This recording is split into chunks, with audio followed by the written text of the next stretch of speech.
Aleluya. Quiero decirles de que siempre para mí es un gozo regresar a Cristo Centro San Joaquín. Creo que es innecesario decirles de que me siento parte de la familia. Es como regresar a casa y verdaderamente me gozo por cada oportunidad, cada momento de poder estar en este lugar. Reciban saludos de parte de mi amada Cindy.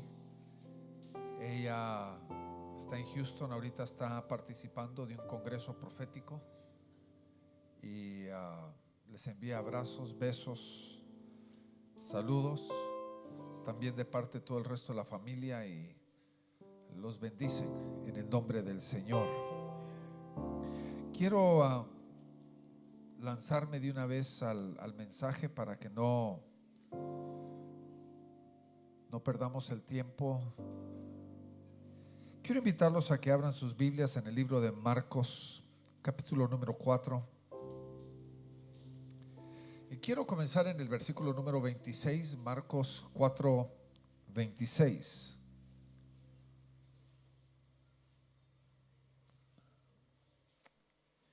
Comenzando con el versículo 26 decía también: el reino de Dios es como un hombre que echa semilla en la tierra y se acuesta y se levanta, y de noche y de día, y la semilla brota y crece. ¿Cómo? Él no lo sabe. La tierra produce fruto por sí misma, primero la hoja, luego la espiga y después el grano maduro en la espiga. Y cuando el fruto lo permite, en él enseguida mete la hoz, porque ha llegado el tiempo de la siega. Jesucristo en un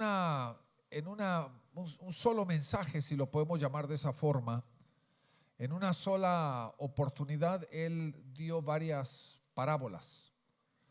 Todas las parábolas que Él mencionó en esta oportunidad, todas tienen que ver con la semilla. Todas tienen que ver con alguna semilla. Y lo interesante es que nosotros conocemos las parábolas individualmente, pero no las conocemos colectivamente. Las hemos estudiado y las hemos aprendido individualmente, como la parábola del sembrador que fue a sembrar la semilla en los 4 diferentes tipos de tierra. Sabemos la parábola de la semilla de mostaza. Probablemente de las 4 parábolas que Jesucristo dio, esta parábola es probablemente la menos conocida o la menos entendida, porque para algunas personas esta parábola no tiene un mayor significado, no tiene un mayor entendimiento profundo. Pero cuando nosotros vemos en el concepto todas las parábolas a la misma vez, vamos a entender de que ellas tienen un progreso, tienen un proceso en el desarrollo. Y como nosotros notamos aquí en esta parábola, habla acerca de la madurez o de la perfección de la semilla.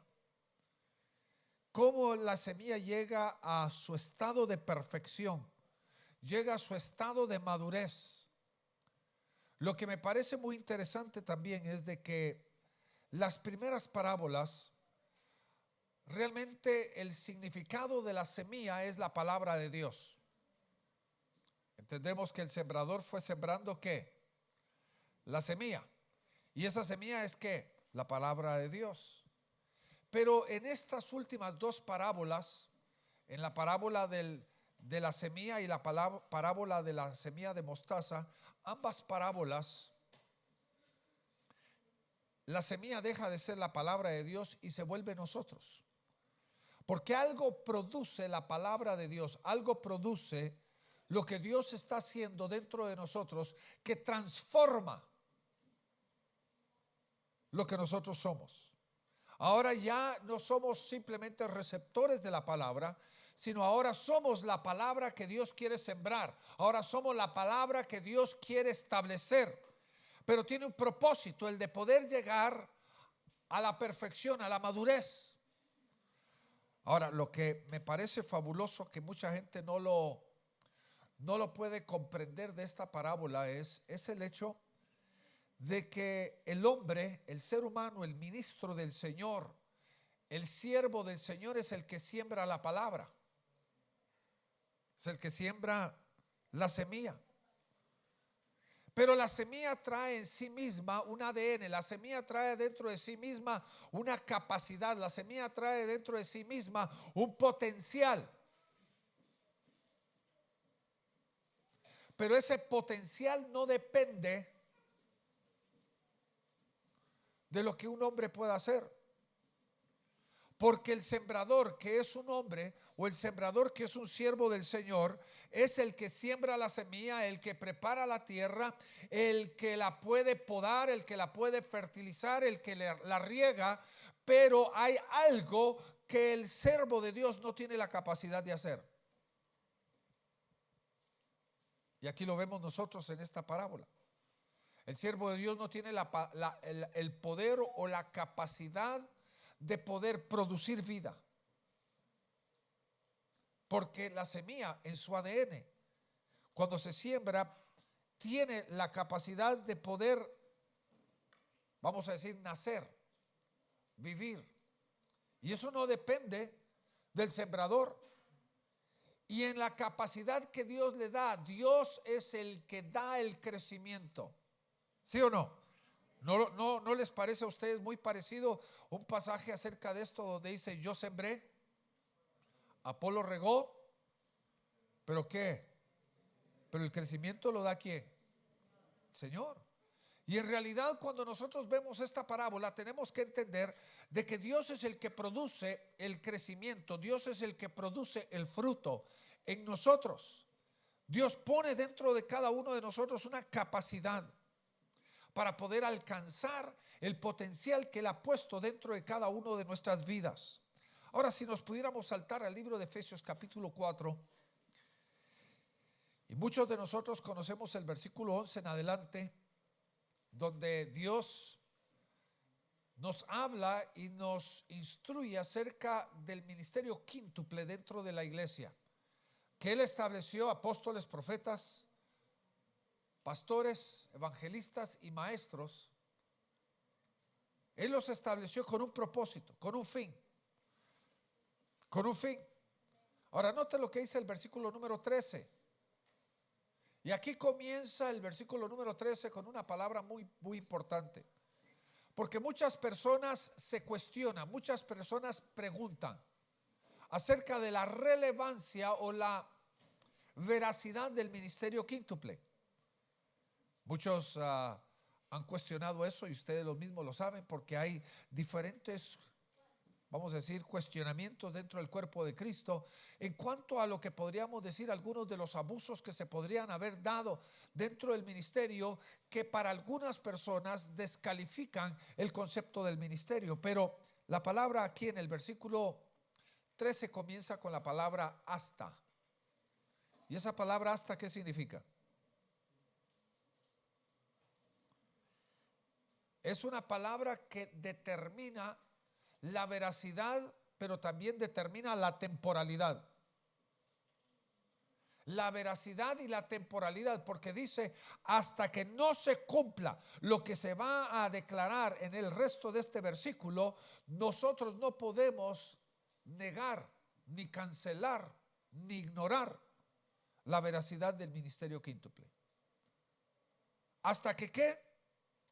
Todos lleguemos a la unidad de la fe y del conocimiento del Hijo de Dios.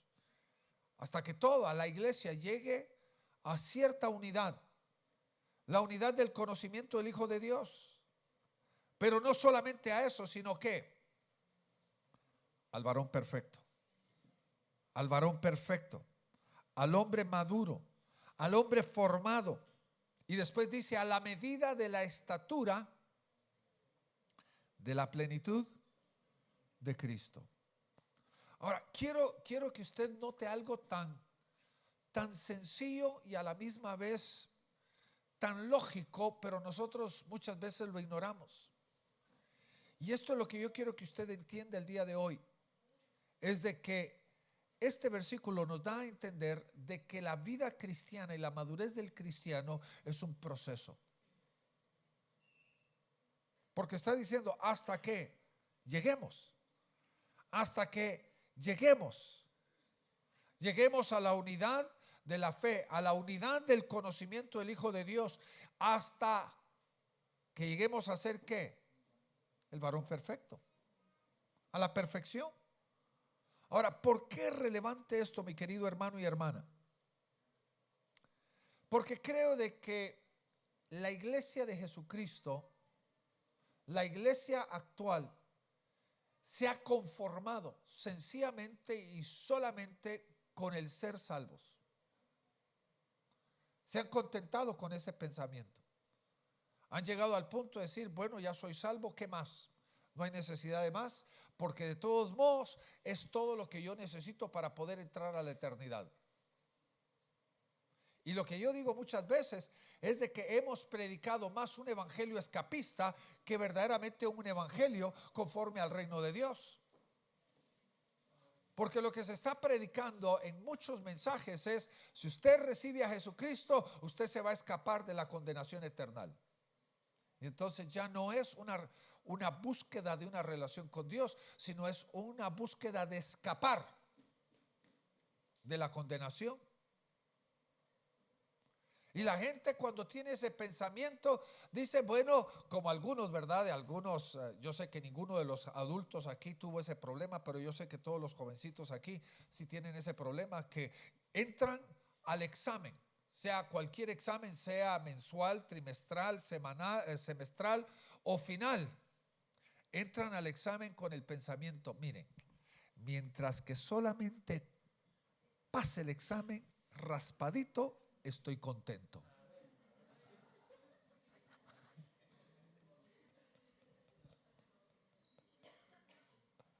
Le pregunto, ¿ese es el pensamiento que deberíamos de tener? Pero ese es el pensamiento de muchos cristianos. Mientras que yo entre a la vida eterna raspadito, deje un poquito del pellejo en la cerca, no hay problema, pero entré. Pero le pregunto a usted hoy, ¿eso es todo lo que Dios tiene para nosotros? ¿Eso es lo que Dios mandó desde la eternidad hasta la eternidad a su Hijo Jesucristo a morir en la cruz del Calvario para que tú entres raspadito? ¿O hay algo mejor? ¿O hay algo mayor? ¿O hay algo más importante? Hay un nuevo nivel que Dios quiere llevarnos a nosotros. Porque aquí nos dice hasta que todos lleguemos a ser el ¿qué? Varón perfecto. Ahora, lo que no sé si usted nota cómo lo describe después, dice a la medida de la estatura de la plenitud de Cristo. Porque nuestra imagen de perfección no está con la gente que está a nuestro alrededor. Cada uno de nosotros, si ponemos nuestros ojos en otras personas, ponemos nuestros ojos en otros ministros, ponemos nuestros ojos en personas que nosotros consideraríamos que van delante de nosotros en el cristianismo, nosotros siempre vamos a buscar algo menor. Porque nuestro modelo, la imagen, ¿es quién? Es Cristo. Por eso dice la medida de la estatura de la plenitud de Cristo. Porque Él es el varón perfecto. Él es la medida que Dios nos está plasmando a nosotros para que nosotros podamos alcanzar. Ahora, muchos de nosotros podríamos preguntarnos, porque yo sé que algunos de ustedes ahorita están diciendo, pero ¿eso es imposible para mí? ¿Eso es totalmente imposible para mí? Porque lo que nosotros nos vemos en el espejo de nuestra vida cristiana, muchas veces nos consideramos perfectamente imperfectos. Cuando usted se mira en el espejo, ¿qué ve? ¿Ve las cosas positivas o ve las cosas negativas de su rostro?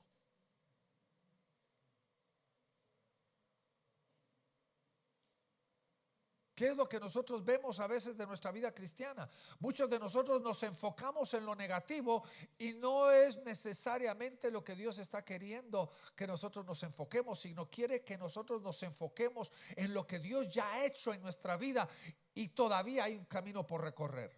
Es que hermanos, miren, si nosotros miramos lo que Dios ya ha hecho, podemos decir nosotros: hasta aquí nos ayudó Jehová, hasta aquí nos ha traído Dios. Sí, todavía nos toca un camino por recorrer, pero en el caso mío, que todavía solo tengo 29 años de edad, todavía tengo largo camino por recorrer. Todavía hay un tiempo, una oportunidad de que Dios pueda hacer su obra perfecta dentro de nuestras vidas. Y todavía para algunos de nosotros que pensamos y decimos: pero ¿cómo puede ser que Dios pida eso de nosotros? Recuerde que la palabra de Dios dice: sed pues perfectos, como vuestro Padre celestial es ¿qué? Perfecto. Ahora le pregunto una pregunta, como no lo decimos a veces, que ni se debería de preguntar. ¿Dios nos pediría a nosotros algo que sería totalmente imposible? ¿Sería justo que Dios nos pidiera eso? Porque el Señor nos dice que Él no nos va a pedir, ni nos va a tentar, ni ninguna tentación nos va a ocurrir o nos va a venir que nosotros no seamos capaces de ¿qué? Enfrentar. Porque no fuimos destinados a la derrota, fuimos destinados ¿para qué? Para alcanzar lo que Dios tiene para nosotros. Dios nos ha trazado, nos ha abierto un camino, y lo más importante es de que ese camino ya ha sido recorrido, ese camino ya ha sido plasmado, ese camino ya ha sido puesto delante de nosotros. Imagínese usted, ¿cuántos de ustedes han visto alguna de esas películas donde hay una situación bien adversa y hay un grupo de prisioneros que ha sido llevado a una prisión? Naturalmente ellos fueron secuestrados y fueron llevados a esa prisión, y viene el chulito de la película, viene el héroe de la película, y viene y los rescata de esa cárcel. Pero entre la prisión y el vehículo hay un campo minado. ¿Y qué dice el héroe? Todo lo que ustedes tienen que hacer es pongan sus pies, sus pisadas exactamente donde yo los pongo. Ahora imagínense, eso es exactamente lo que hizo Jesucristo. En el campo minado de nuestra vida, Él ya caminó ese camino delante de nosotros y nos dice: si nosotros seguimos ¿qué? Sus pisadas, nosotros vamos a poder alcanzar el otro lado. Pero siempre hay un loco en esa película, ¿sí o no? Que se desespera y ¿qué hace? Sale corriendo y de repente pone el pie en una mina y desaparece. Pero muchos de nosotros no entendemos de que ese camino ya fue preparado para nosotros. Muchos de nosotros no entendemos de que Jesucristo ya caminó lo que nosotros necesitamos caminar para que podamos alcanzar. El camino ya fue preparado para que nosotros podamos lograr lo que el Señor tiene para nosotros. Sigamos adelante. Le pregunto, ¿qué significa la palabra perfecto o perfección? ¿Qué realmente significa la palabra perfecto o perfección? Se lo voy a decir conforme al diccionario. Significa completo, acabado, correcto, excelente, impecable, maravilloso, magnífico, estupendo, inmejorable. Igual que Darío, ¿verdad? Inmejorable. Insuperable. Completado. Es que hermanos, muchos tenemos una imagen de la perfección en una forma totalmente equivocada. Pero ¿qué es lo que el Señor nos está diciendo acerca de la perfección? Nos está diciendo de que la perfección para Él es cuando nosotros somos hechos completos. Cuando hemos cerrado, hemos terminado hemos alcanzado, hemos acabado la obra, hemos terminado excelentemente, hemos terminado magnífica, estupendamente el caminar que el Señor nos ha dado. Ese es el camino de la perfección. Ahora, tenemos que entender de que ese es el llamado para todos nosotros. No es un llamado para algunas personas y todas las demás personas están exentas. Ahora, quiero llevarlos a Colosenses 1:28 porque creo que aquí nos va a expandir un poquito más el conocimiento. Colosenses 1:28 dice: el cual nosotros anunciamos y amonestamos a todo hombre y enseñamos en toda sabiduría para que presentemos a todo hombre perfecto en Cristo Jesús.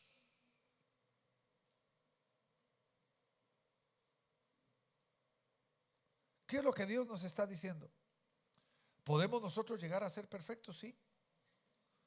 La labor de los ministros, óigame bien, este no es un kinder para entretener a los niñitos. Este lugar es ¿qué? Es un lugar de capacitación, es un lugar de perfección. Naturalmente no estamos hablando simplemente de enseñanza, no estamos hablando simplemente de crear algún tipo de capacitación creyendo que después de que una persona ha cruzado 3, 4, 5 años de estudios ya llegó a ser perfecto, sino tenemos que entender que la perfección no solamente viene a través del conocimiento, o la perfección viene a través del entendimiento de la palabra o del conocimiento de Dios, sino que la perfección también viene con el propósito de lo que es la iglesia. Ahora, ¿cuál es el propósito de esta congregación? ¿El tener cultos? ¿El de celebrar servicios? No. Oiga. El hecho de que tenemos que convivir con otras personas que son también imperfectas, ¿qué hace? Piedra con piedra, ¿qué hace? Piedra con piedra, ¿qué hace? Se pule. Y ahí es donde viene también ¿qué? La perfección. Porque no es un conocimiento, no es simplemente tener un entendimiento, sino es parte del proceso de lo que el Señor tiene para cada uno de nosotros. Ahora, sáltese conmigo a Filipenses capítulo 3, versículo 15.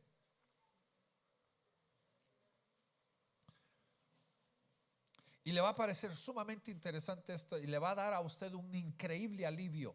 Porque muchos de nosotros nos ponemos tensos cuando se habla acerca de una temática como esta. Nos ponemos tensos porque lo que pensamos o lo que sentimos es de ay, ¿qué camino todavía me falta por recorrer?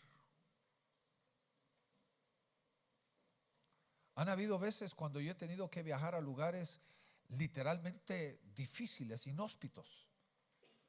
Por ejemplo, hace años atrás, cuando uno iba al norte de Guatemala, era literalmente una jungla.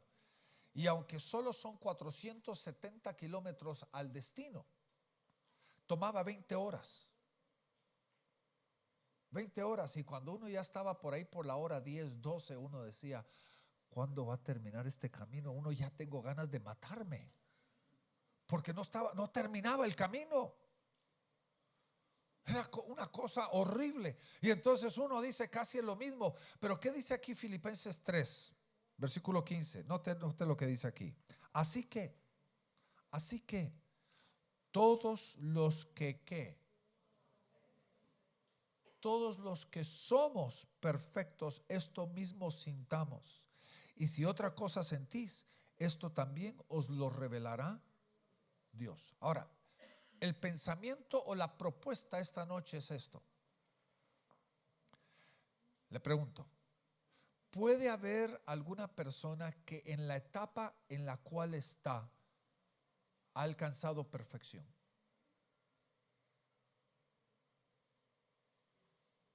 Déjeme replantear la pregunta. Nosotros todos hemos cruzado diferentes etapas en la vida. Todos nosotros fuimos bebés que nos necesitaron cambiar los pañales, nos dependimos 100% de otras personas. Pero le pregunto especialmente a los jóvenes, a los adultos hoy que pueden procesar esta pregunta, es esta. Puede haber un niño de 5 años, que aunque es un niño de 5 años, es un niño perfecto, maduro. ¿Qué podríamos decir que un niño de 5 años ya debería de hacer en su madurez? Por ejemplo, ¿se debería de ya poder bañar un niño de 5 años solito? ¿Ah? Lavarse con jabón, lavarse el pelo. ¿Podría un niño de 5 años cepillarse solo? ¿Podría un niño de 5 años recoger todos sus juguetes?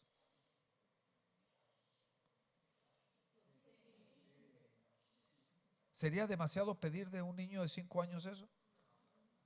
Entonces, si un niño de 5 años ya sabe comer solo, puede cortar su comida solo, puede vestirse solo, puede bañarse solo, entonces podemos decir, ese niño de 5 años es un niño perfecto. Porque lo que está en su capacidad de hacer, lo está haciendo. Ahora, vayámonos a un niño de 10 años. ¿Qué debería de hacer un niño de 10 años? ¿Qué debería hacer un niño de 10 años? Digamos, debería de ella tener la capacidad de estudiar solo. ¿Sí o no? Debería de tener la capacidad de ya hacer su cama solo y limpiar su cuarto solo. Ya debería de tener la capacidad de ¿qué? Ya debería de poder ya hacer algunas cosas. Por ejemplo, ya debería de tener la capacidad por lo mínimo de hacer unos huevos revueltos. De no morirse de hambre. ¿Cuántos están de acuerdo conmigo? Ahora, ninguna madre levantó la mano porque no quiere que sus hijos de 10 años lleguen a eso. Porque todavía los quieren mantener de bebés. Le pregunto, ¿qué debería de un joven de 15 años poder hacer?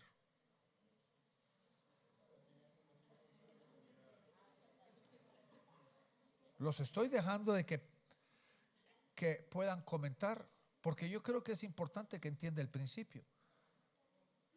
De 15 años, ¿qué debería de poder hacer?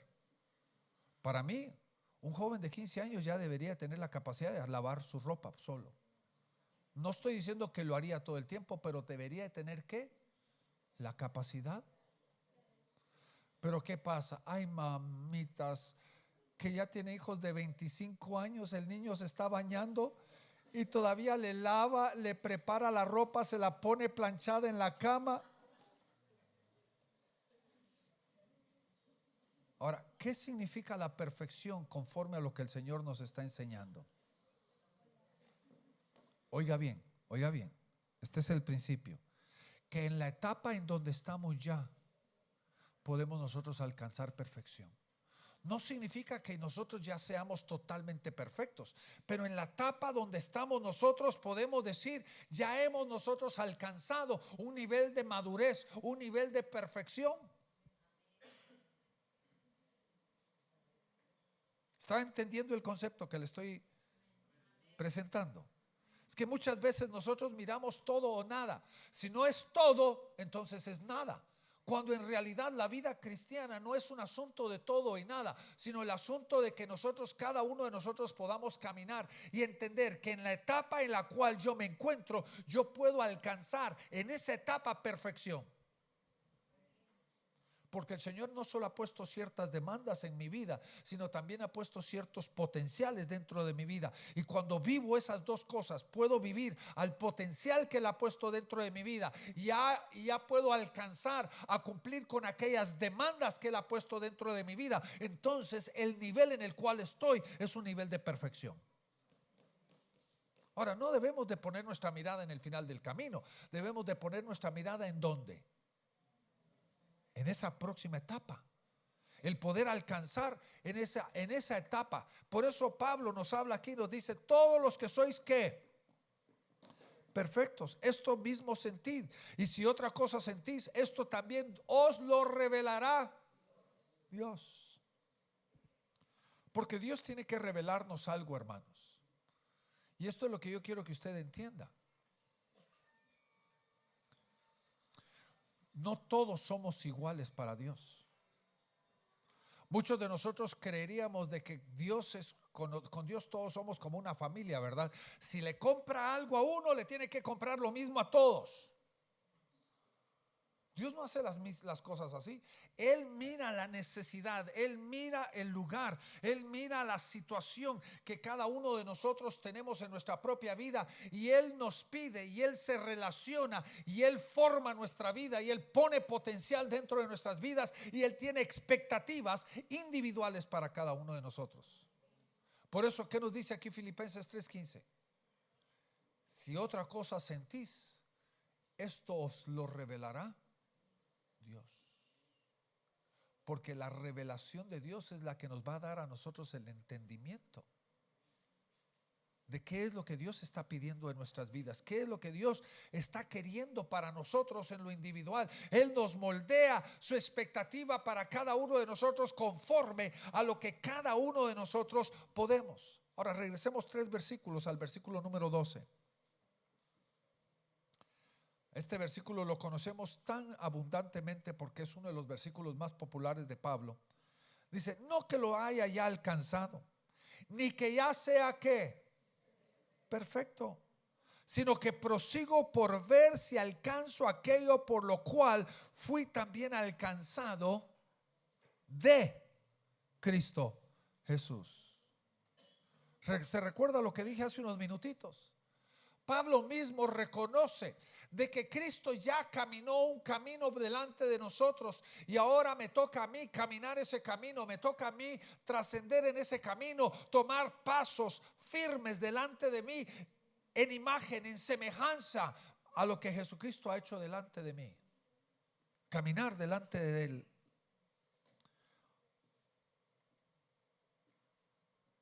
Ahora, lo que debemos de entender es esto: que nosotros necesitamos, antes de poder proseguir hacia lo que estamos llamando esa perfección, nosotros tenemos que revisar el camino que hemos caminado hasta este momento. Cada uno de nosotros debemos de reconsiderar y reestudiar o analizar, si lo queremos llamar de esa forma, la salvación que cada uno de nosotros hemos obtenido por fe. Cada uno de nosotros somos responsables, cada uno de nosotros somos responsables de lo que Dios ha hecho en cada uno de nosotros. Note lo que dice 1 Tesalonicenses 5:23. 1 Tesalonicenses 5:23. Note: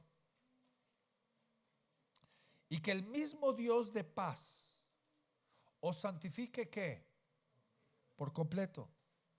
Y que todo vuestro ser, espíritu, alma y cuerpo sea preservado irrepresible para la venida de nuestro Señor Jesucristo. Es que, hermanos, oiga,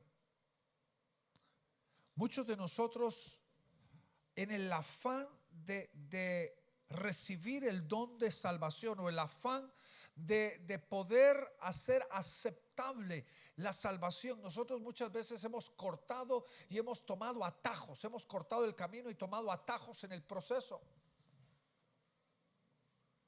Ahora, ¿qué es lo que Pablo nos está diciendo aquí? Interesante, usa la palabra completado, ¿sí o no? Que el Dios de paz os santifique, ¿qué?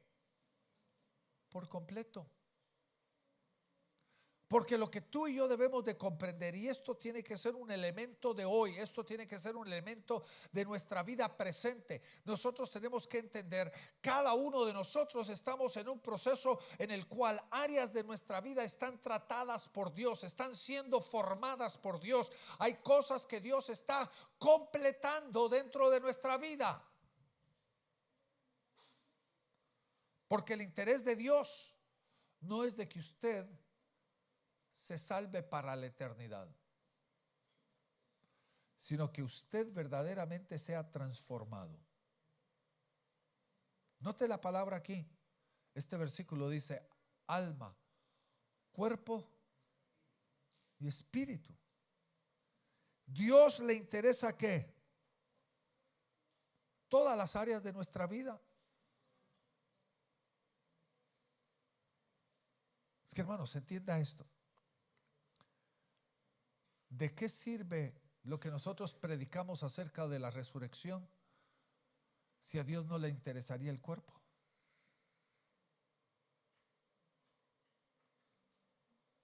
Dios quiere que nosotros seamos completados, salvos en todas las áreas de nuestra vida. Por eso Él ha puesto delante de nosotros todas esas armas, todas esas herramientas de santificación delante de nosotros. Algunas de esas herramientas son, por ejemplo, la palabra de Dios. Dice que la palabra nos va a santificar por completo, ¿sí o no? La palabra. Vamos a ser lavados por el lavamiento que viene por la palabra. Pero también el Señor nos ha dado otras armas, otras herramientas, como por ejemplo la liberación. ¿Qué hace la liberación? El propósito de la liberación no es que usted simplemente sea libre, sino que usted alcance santificación.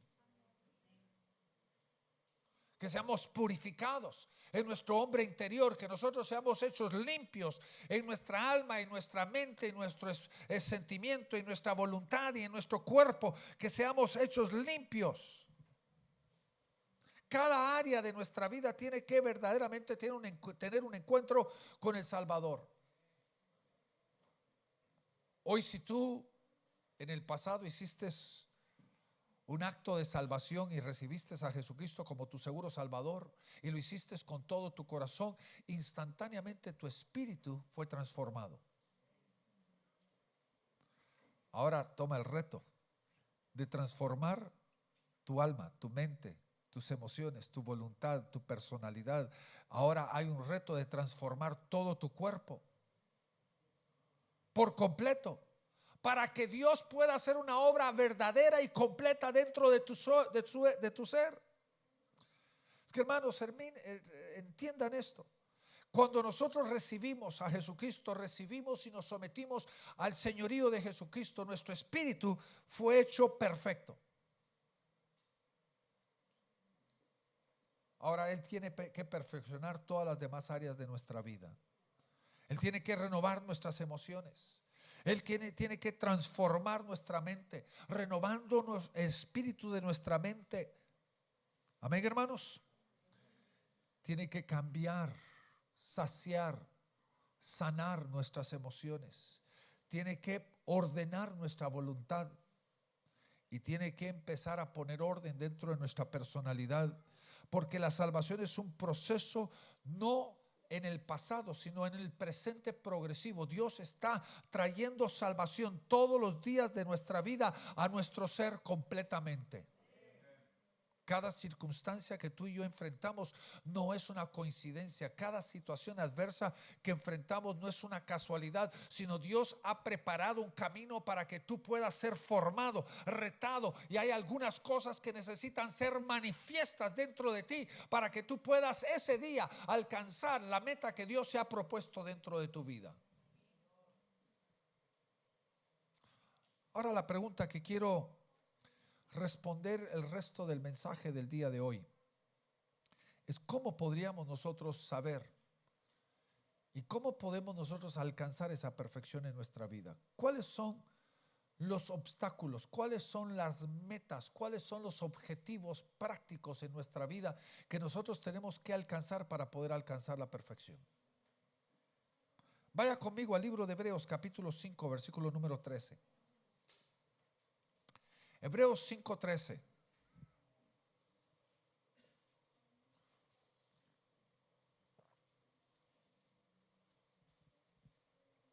Dice que cualquiera que participa de la leche es inhábil para la palabra de la justicia, porque es que,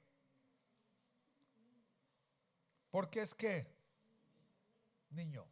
¿Estamos viendo el mismo? Déjeme verlo. Por la rapidez uno pone dentro de las notas algunas cosas.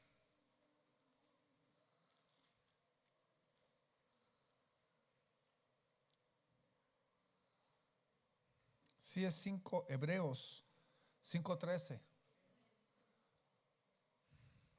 Que cualquiera que participa de la leche es inhábil para la palabra de justicia, porque es que niño.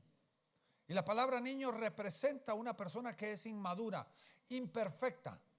Ahora vea lo que dice el versículo 14. Mas la vianda firme es para los que son que perfectos, maduros, para los que por las costumbres tienen los sentidos ejercitados en el discernimiento de qué, del bien y el mal.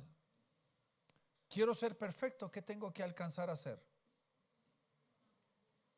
Yo necesito poder alcanzar a entonar mi espíritu, a entonar mi ser, para que pueda discernir y saber la distinción entre el qué, bien y el mal. Porque ¿sabe qué? Una de las armas del enemigo es trastornar esa área de nuestra vida, porque lo bueno parece malo y lo malo parece bueno. Y esto es el espíritu de los tiempos finales. Este es el espíritu del anticristo. El espíritu del anticristo está tratando de cambiar el orden de las cosas. Él va contra de lo que Dios está estableciendo como bueno. Aún encima de eso, la palabra nos enseña en el Antiguo Testamento de que probablemente el peor de los pecados es cuando las personas hacen lo que les parece bien en su propio corazón. Porque oiga bien, solo porque usted piense que algo es bueno, no lo hace bueno.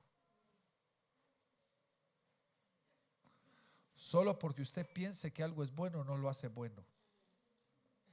Porque no es usted el que determina qué es el bien y el mal, es Dios.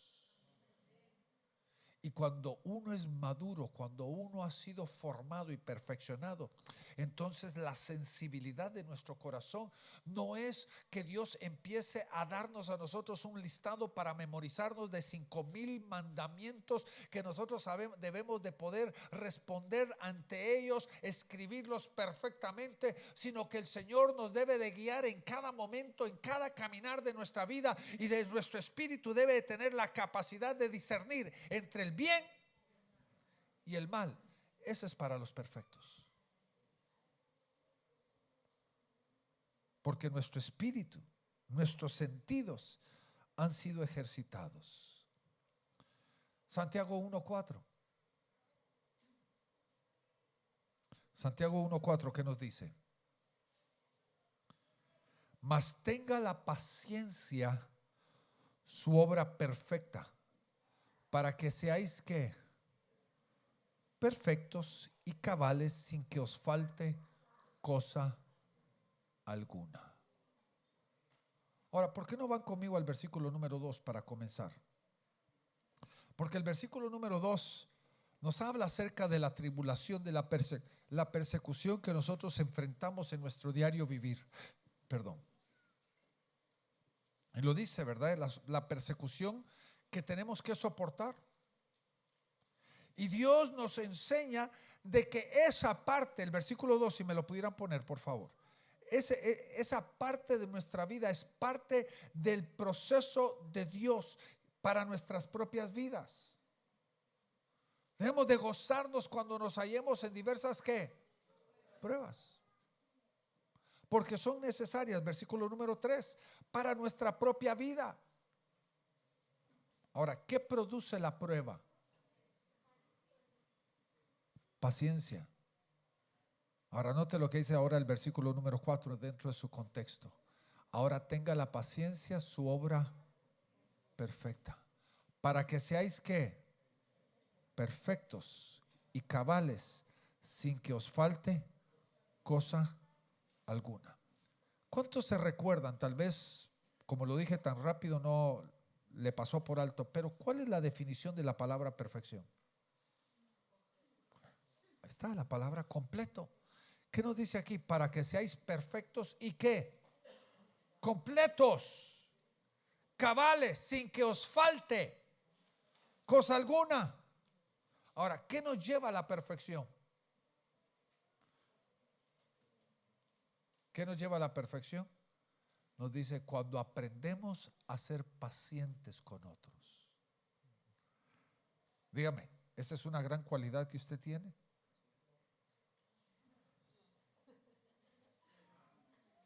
O llega usted y dice, las quiero las cosas, pero al cha, cha, cha, por favor, para ayer. Es que, hermanos, entiéndame. La paciencia verdaderamente, más que una virtud de personalidad, la paciencia es aprender a ser pacientes con otros. Porque lo que aquí está hablando es cuando yo aprendo a tener paciencia con mi querido hermano, con mi querida hermana, cuando yo tengo paciencia con otras, con las personas que son imperfectas, con las personas que no están haciendo lo que yo pienso que ellos deberían de hacer. Y sé, la paciencia no es una confianza en lo que la persona es, sino es una confianza en lo que Dios es.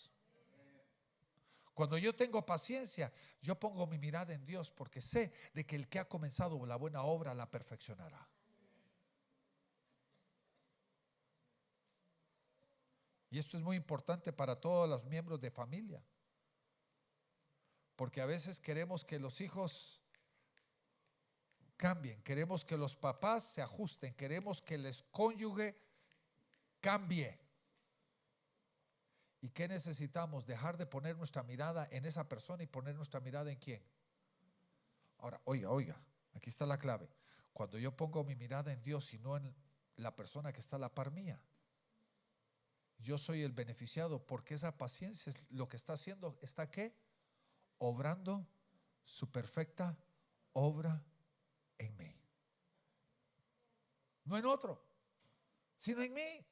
Yo estoy siendo formado, yo estoy siendo transformado a través de la obra de la paciencia en mi propia vida.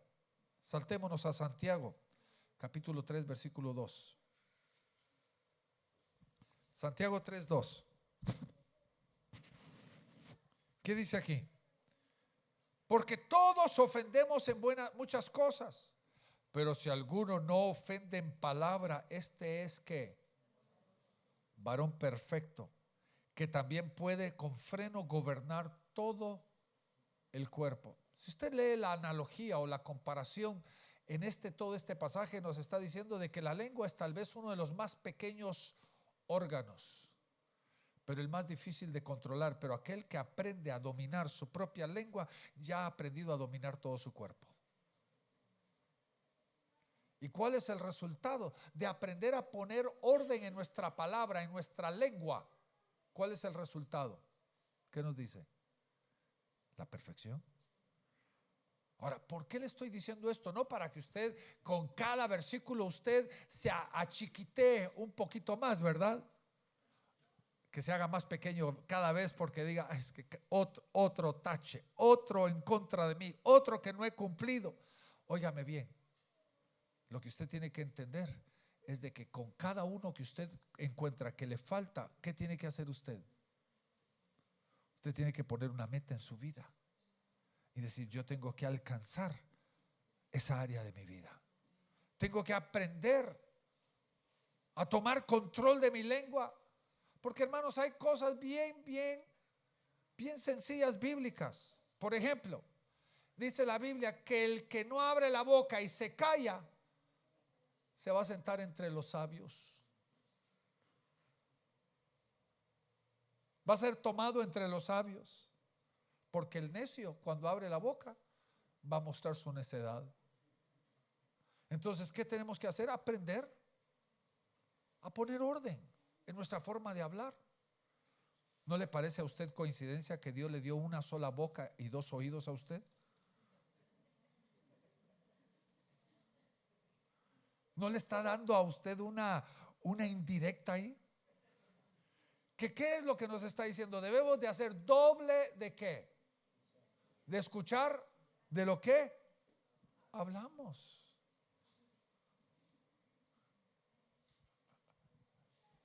Para poder alcanzar ser perfectos. Ahora saltémonos a 1 Juan capítulo 4 versículo 18. 1 Juan 4, 18, este me fascina. Dice, en el amor no hay temor, sino que el perfecto amor echa fuera el temor, porque el temor lleva al castigo, pero donde el que teme no ha sido, ¿qué? Perfeccionado en ¿qué? El amor. Ahora, ¿qué es lo que nos está diciendo? En una forma tan sencilla y tan amorosa. Nos está diciendo, mira, ¿tú quieres ser perfecto? Aprende a amar como Dios ama. Porque qué coincidencia que usa la palabra perfecto amor. Porque recuerde que el perfecto amor es el amor que no busca lo suyo, es el amor que no tiene un interés alterno, es aquel que no está queriendo manipular a través del amor o conseguir algo a través del amor, sino aquel que da sin buscar recibir, aquel que acepta a la persona, aquel que perdona correctamente a la persona. Y lo interesante es que la problemática fundamental del pecado, oiga bien, el resultado fundamental del pecado es el temor. Ahora, yo muchísimas veces este versículo 18 lo he predicado en un ambiente, vamos a decir, relacional, familiar, matrimonial. Yo he usado este pasaje para hablar acerca del matrimonio, pero le pregunto, ¿usted analiza este versículo? ¿Está hablando acerca del matrimonio o de la relación? ¿Podríamos aplicar este versículo a nuestra propia vida? Porque ¿cuál es el resultado del pecado? El temor. ¿Se recuerda cuando Adán y Eva pecaron? Y Dios, la voz de Dios bajó a tener comunión con Adán y Eva y tenía comunión con ellos. Y cuando estaba paseándose en el huerto buscándolos a ellos, ellos se escondieron. Y cuando la voz de Dios los encontró y les preguntó qué estaban haciendo, dijeron, ¿qué? Vimos que estábamos desnudos y tuvimos ¿qué? Temor. El temor es el resultado del pecado. Y cuando hay pecado en nuestra vida, el perfecto amor de Dios y el perfecto amor hacia otros echa fuera el temor de nuestra vida. Somos, y yo quiero recalcarle la línea que les estoy entregando el día de hoy, que nosotros somos los beneficiarios de todo lo que Dios nos ha pedido que nosotros hagamos. Ahora saltémonos a Hebreos capítulo número 11. Hebreos capítulo número 11, versículo 37 en adelante. Este es un pasaje increíblemente potente, poderosísimo. Mi esposa Cindy está dando una clase ahorita en el CCM llamado Héroes de la Fe. Y ella está viendo los personajes que son increíblemente admirables, ¿verdad? Abraham, Moisés, Josué, Sara. Personas que uno diría, wow, qué vida la que ellos vivieron. Personas que verdaderamente son admirables. Pero cuando uno llega al final, todo el pensamiento que nosotros llevamos acerca de lo que podríamos decir está arriba y lo que está abajo, pone todas las cosas patas arriba. Porque empieza a cambiar el criterio. Y aquí en el versículo 37, quiero que usted lo note. Hablando de los héroes de la fe, dice, algunos fueron apedreados, aserrados, tentados, muertos a cuchillos, anduvieron de aquí para allá cubiertos de pieles de ovejas y de cabras, pobres y angustiados y maltratados, de los cuales el mundo no era ¿qué? Digno. Gente tan increíble que el mundo no era digno de ellos. Perdidos por los desiertos y por los montes y por las cuevas, por las cavernas de la tierra. Y todos estos aprobados por Dios por el testimonio de la fe, no recibieron ¿qué? No recibieron ¿qué? La promesa. ¿Qué pasa con algunos de nosotros cuando no recibimos lo que se nos prometió? Tiramos la toalla. Pero estos estuvieron dispuestos de ir hasta la muerte, aún sin haber recibido la promesa. Porque ellos entendían un principio, que Dios siempre cumple, aún hasta después de la muerte. Dios es fiel. Yo le puedo garantizar a usted algunas de las promesas que Dios ha hecho para mi vida. Yo nunca las veré, porque no solamente son para mí, sino para mis hijos y para los hijos de mis hijos. Pero yo tengo que morir entendiendo y aferrado y agarrado de la promesa del Señor. Ahora sigamos adelante. Proveyendo Dios alguna cosa mejor para quienes, para nosotros, para que aquellos héroes de la fe, no fueran perfeccionados sin nosotros. Ahora, ¿qué es lo que Dios nos está queriendo decir a través de este pasaje? Nos está tratando de decir, miren hermanos, la fe nos va a perfeccionar. ¿Cuándo?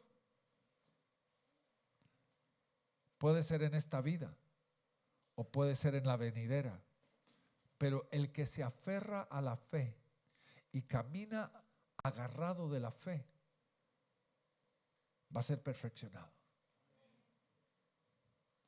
Lo importante es correr la carrera, lo importante es ser fiel hasta la muerte, lo importante es agarrarnos de lo que Dios nos ha hablado, lo importante es ser fiel a lo que Dios nos ha pedido a nosotros. El resto es obra de Dios. Regreso al comienzo del mensaje, la historia de la semilla. El sembrador siembra la semilla brota, crece, y el sembrador no sabe cómo, porque no depende de él. Él hizo su labor, él trabajó la tierra, él sembró la semilla, la regó, la fertilizó, pero la vida y el crecimiento de la semilla depende de Dios, hasta que el fruto, la semilla, llegue a ser perfecta. La obra de Dios en nuestras vidas depende de que nosotros seamos fieles en hacer lo que Dios ha pedido de nosotros, pero el resultado es de Dios. El resultado viene de parte de Dios a nuestras vidas. Porque entienda esto, mi querido hermano, la perfección en nuestra vida es el fin, el resultado de nuestro caminar en el Señor. Podemos nosotros alcanzar perfección aquí ahora, pero la alcanzamos en el nivel en donde estamos. Aquí dentro de esta iglesia hay personas que podríamos nosotros compararlos a bebés recién nacidos que todavía hay que cambiarle los pañales. Toda buena madre sabe de que uno cambia y prepara al bebé, especialmente en los momentos más críticos y más necesarios, cuando uno ya está a la puerta para salir a la iglesia. El bebé hay que apurarse a cambiarlo, ¿verdad? Porque se embarró.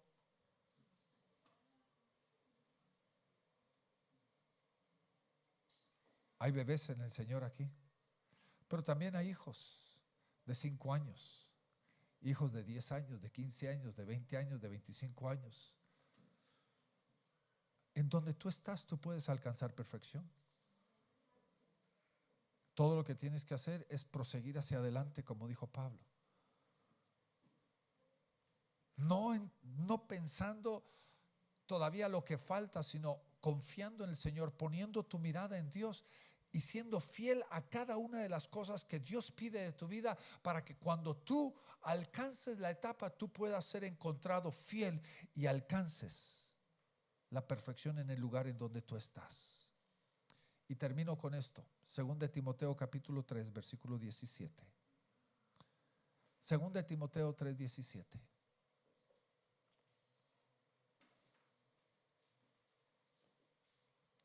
¿Qué dice aquí? Para que el hombre de Dios sea perfecto, enteramente instruido, preparado para toda buena obra. Instruido para toda buena obra.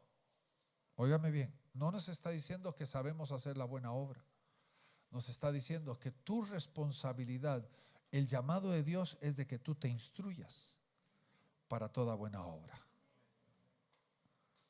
La responsabilidad para poder alcanzar la perfección es de que tú procures con diligencia instruirte en el Señor, instruirte en la palabra, instruirte en lo que el Señor ha hecho y ha preparado para tu vida, para que cuando venga la oportunidad de que tú hagas la buena obra, tú estás listo para toda buena obra, porque ya has sido perfeccionado para la buena obra. No quedarnos estancados. Muchos cristianos agarran su silla favorita y se quedan esperando de que la venida del Señor venga, el momento en el cual el Señor los lance a la eternidad, contentos con simplemente ser aceptados. Le pregunto, ¿eso es lo que Dios quiere para ti y para mí? ¿O Él quiere que seamos formados, perfeccionados, madurados todos los días?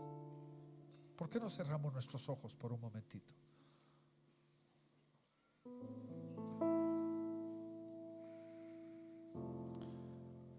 Cada uno de nosotros tenemos un reto personal. Cada uno de nosotros tenemos un objetivo personal que Dios ha plasmado y ha establecido para nosotros. La pregunta es esta: ¿has sido fiel a ese llamado? ¿Has sido fiel a lo que el Señor ha puesto delante de ti? ¿O has ignorado, has negado, has obviado aquellas cosas que el Señor te ha instruido para tu propia vida? Porque el Señor está formándote. Cada día Él está formando tu vida para perfeccionarte. La respuesta de cada día es: Señor, aquí estoy. Aquí estoy, Señor. Quiero someter esas áreas de mi vida. Quiero formar esas áreas de mi vida. Quiero permitir que Dios haga su perfecta obra en mí.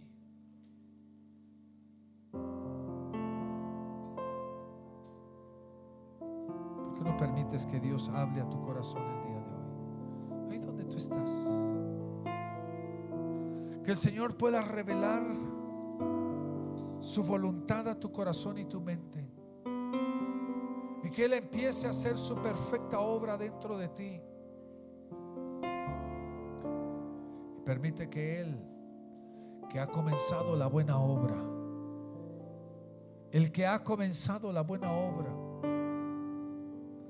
cada día la perfeccione para la necesidad de ese momento.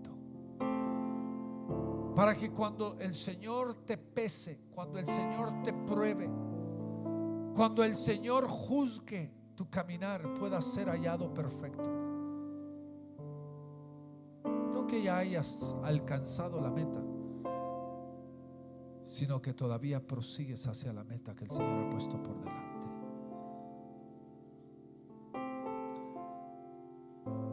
Padre, aquí estamos. Aquí estamos, Señor. Límpianos, lávanos, purifícanos, Señor. Señor, queremos ser más como tú. Queremos que esas áreas de nuestra vida sean transformadas, Señor. Y Padre, hoy nos aferramos, nos agarramos a tu plena voluntad, para que el hombre de Dios, la mujer de Dios, sean perfeccionados.